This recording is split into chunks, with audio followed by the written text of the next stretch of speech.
Estudo da doutrina espírita, Mediunidade versus Espiritismo, o Livro dos Médiuns, capítulo 31, Dissertações Espíritas, sobre os médiuns, item 15. Todos os médiuns são incontestavelmente chamados a servir à causa do espiritismo na medida de sua faculdade, mas são bem poucos os que não se deixam prender na armadilha do amor próprio. É uma pedra de tropeço que raramente deixa de produzir seu efeito. Assim é que, em 100 médiuns, encontrareis com dificuldade um, por muito humilde que seja, que não tenha acreditado, nos primeiros tempos de sua mediunidade, que estava destinado a obter resultados superiores e predestinados a grandes missões. Aqueles que aceitam essa vaidosa esperança, e o número é grande, tornam-se presas inevitáveis de espíritos obsessores, que não tardam em dominá-los, envaidecendo seu orgulho e prendendo-os pela sua fraqueza. Quanto mais quiserem se elevar, mais sua queda será ridícula, quando não desastrosa para eles. As grandes missões são apenas confiadas aos homens de qualidade, e apenas Deus os coloca, sem que eles procurem, no lugar e na posição onde seu concurso possa ser eficaz.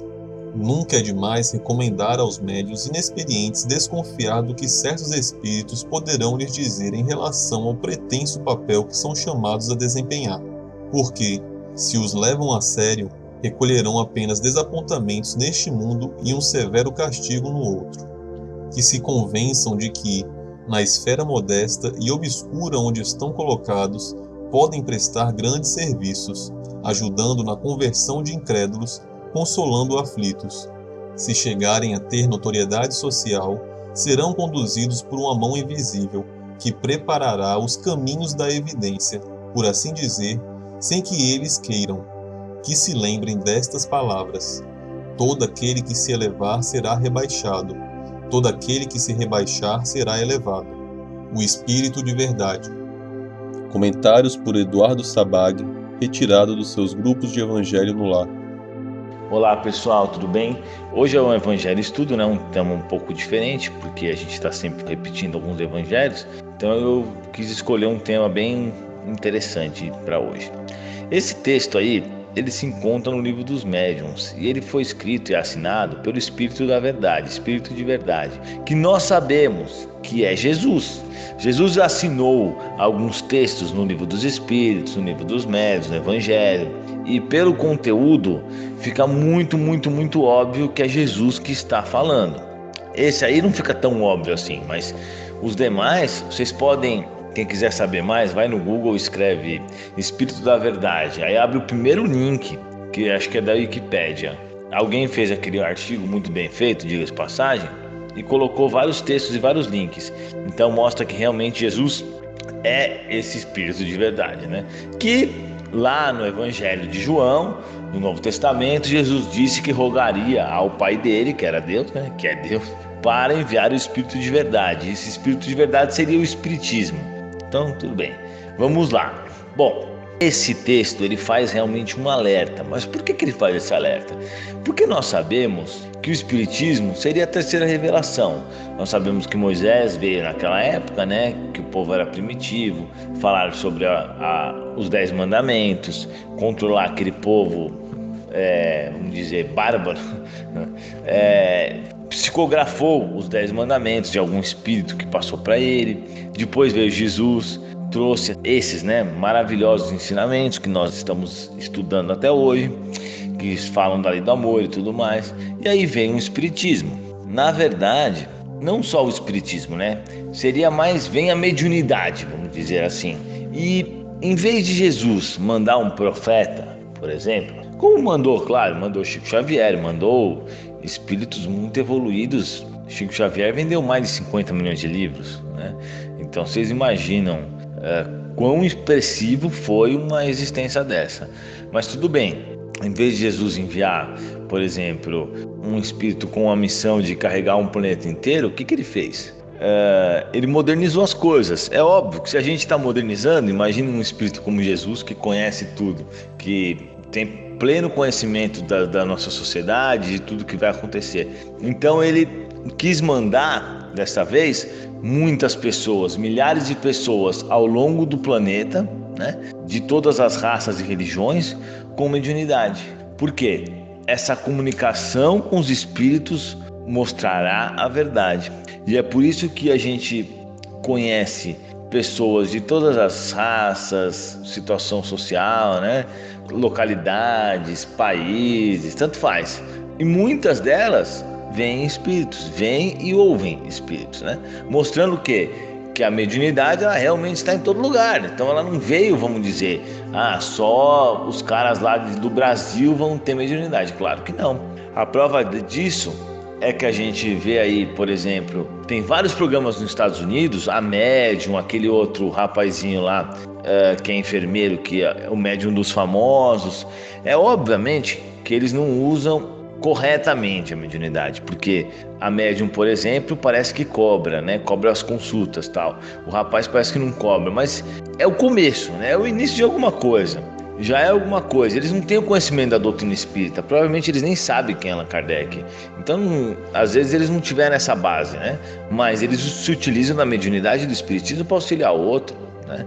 E tem aquela menina que pinta lá, acho que chama Arquiane, que ela dorme, né? Sai do corpo, faz desdobramento, vai para planetas, volta e faz paisagens maravilhosas. Ela já pintou até Jesus. Ela disse que Jesus bateu na porta da casa dela, né? Ela foi lá, atendeu.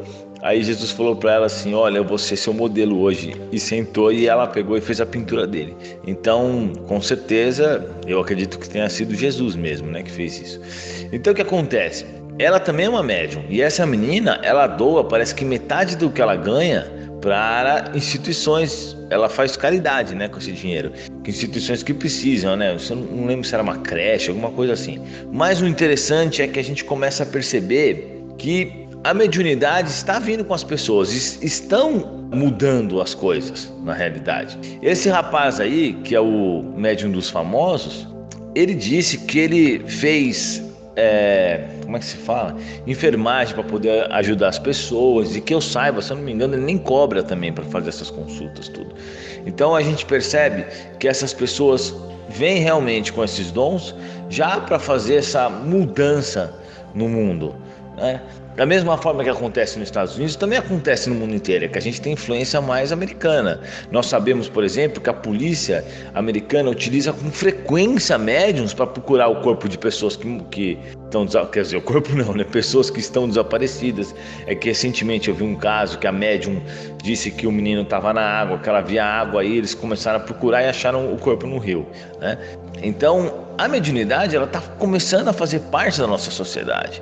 Nesses lugares em que o espiritismo não é tão divulgado, apesar do espiritismo estar em crescimento no estado, já temos muitos centros espíritas e muitos americanos que já seguem o espiritismo. Já se venderam um monte de livros de Chico Xavier, de Allan Kardec em inglês, né? E o espiritismo está em crescimento no mundo inteiro. Mas de qualquer forma, essa mediunidade ela também ocorre, por exemplo, na Ásia, né? Se você chegar para um asiático e perguntar, eu converso, porque eu tenho negócios, né, com chineses, tudo, com americanos, e eu sempre converso com eles sobre isso. Eu sempre tento falar do espiritismo. É claro que é difícil transformar um chinês em espírita, né? Mas a religião deles normalmente é uma religião assim que vai atrás de uma paz, etc, né? Coisas boas, budismo, assim, até ajuda o próximo, tudo. E é normal para eles o fato de você falar assim, você vê espírito? Eu falo, eu vejo. Eles falam, legal, minha irmã vê, eu já vi. Então a gente percebe o quê? Que a mediunidade ela está cada vez mais na nossa sociedade. A mediunidade, na realidade, ela se atualiza. Na época de Allan Kardec, há 200 anos atrás, existiam muitos médiums de efeitos físicos, por isso que as mesas giravam, batiam, levantavam, né? Faziam batidas para as comunicações. Mas hoje mudaram esse tipo de mediunidade. Naquela época era bom esses médiuns de efeito físico. Para quê? Para que as pessoas entendessem, começasse a comunicação e tudo. Hoje não, hoje é melhor para a sociedade, vamos dizer, esse tipo de mediunidade que está se expandindo, né? Que seria o da comunicação com os espíritos diretamente.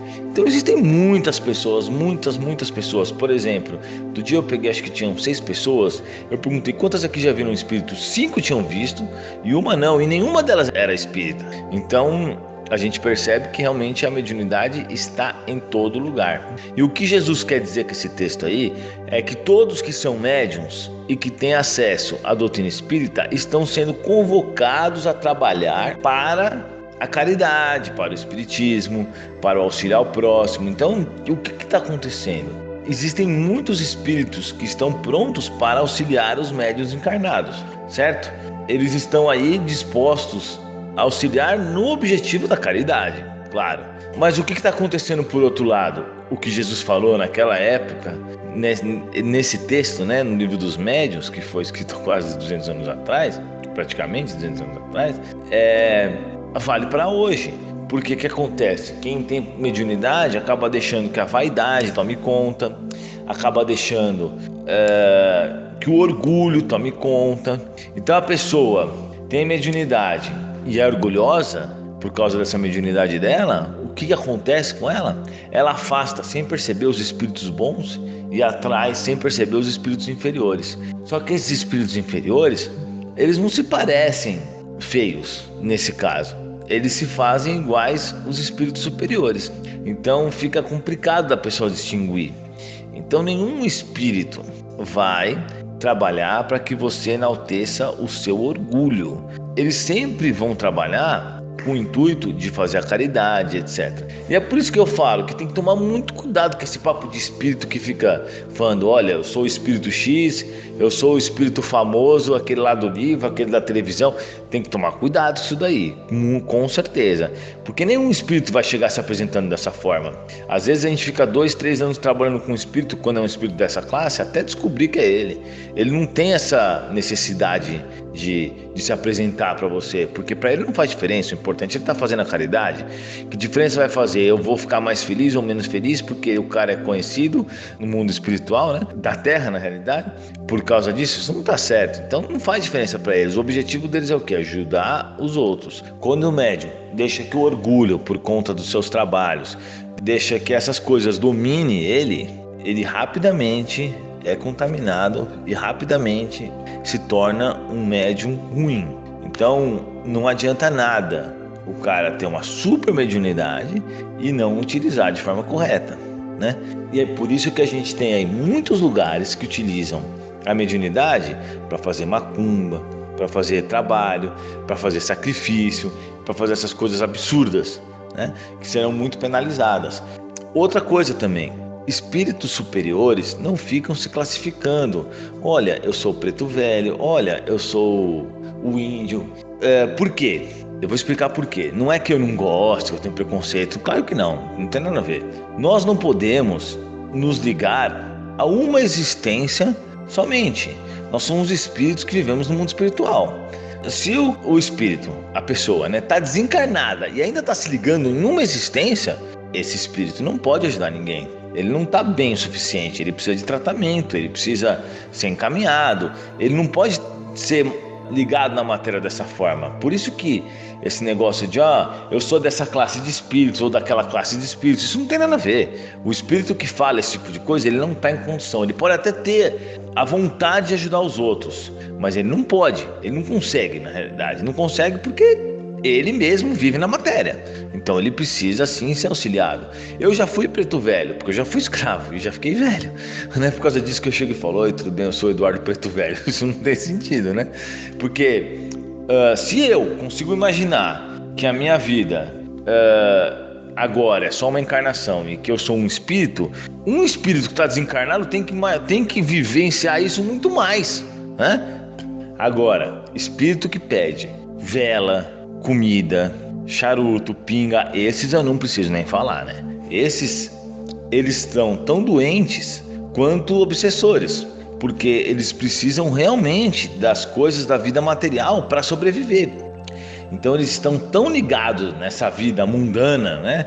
Nessa vida encarnada, que eles precisam dessas sensações para de lá tirar a sua energia para conseguir sobreviver. Esses espíritos precisam de ajuda, eles não estão em condição de ajudar ninguém, de jeito nenhum, de forma alguma.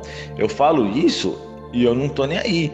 Por quê? Porque eu falo isso com a intenção de ajudar esses espíritos, não de atrapalhar eles, né? É claro que a hora que eu falo isso eu recebo centenas de ataques, mas eles não conseguem nem chegar em mim, porque na realidade, porque eu estou tentando fazer o bem, né, e não fazendo o mal. Então por isso que eu tenho essa proteção. Mas tudo bem, pessoal, de qualquer forma, o que eu quis explicar para vocês hoje é o seguinte, que esse intercâmbio entre o mundo espiritual e o mundo físico é realmente a terceira revelação. É o que Jesus enviou para salvar o nosso planeta, né? Porque se eclode de vários lugares do planeta ao mesmo tempo, na realidade, como acontece hoje, nós estamos recebendo a informação do mundo espiritual de muitos lugares diferentes, né? Mas uma informação boa para nós. Então vocês acabam percebendo que o cara lá da Seishonoe psicografou os livros porque ele psicografou, né, os livros da Seishonoe. Então, hoje, a influência que nós temos no nosso planeta é muito grande desses espíritos que vêm nos auxiliar. E é assim que nós iremos melhorar, né? Isso está em todo lugar, vocês não tenham dúvida, né? Que existe, por exemplo, se vocês colocarem padre médium, vocês vão ver aí no YouTube, um padre que vê espíritos, que inclusive, ele não é padre, desculpa, ele é da Igreja Católica. Inclusive, ele fez um livro recentemente que chama Todo Mundo Tem Anjo da Guarda, alguma coisa do gênero. E se você pegar as coisas que ele fala, bate 100% com a doutrina de Allan Kardec. E ele não conhece Allan Kardec, porque quando perguntaram para ele de Chico Xavier, na entrevista, ele nem sabia quem era Chico Xavier. Então, vocês percebem que realmente, né? Ele não tem esse conhecimento de quem é Chico Xavier, de quem é Allan Kardec, mas ele tem essa vivência porque ele realmente consegue ver e consegue interagir com o mundo dos espíritos, né? Agora, só uma coisa, pessoal, eu recomendo a forma que eu estava falando aqui, que vocês, quando forem procurar um centro espírita, tomem muito cuidado com isso também. Centro espírita, para começar, todo centro espírita é Allan Kardec, só segue Allan Kardec, não pode ter mistura. Por isso que eu falo que o espírito que fica se dando de nome, codinome, cai fora, né? Centro espírita não pode ter vela, não pode ter rituais, essas coisas cai fora também, isso não é centro espírita. Não que esteja certo ou que está errado, nem sei, nem conheço, e para mim não faz diferença, mas isso não é centro espírita. Então no centro espírita não pode ter preto velho, não pode ter nada dessas denominações, né? A gente só busca a caridade, o amor e etc.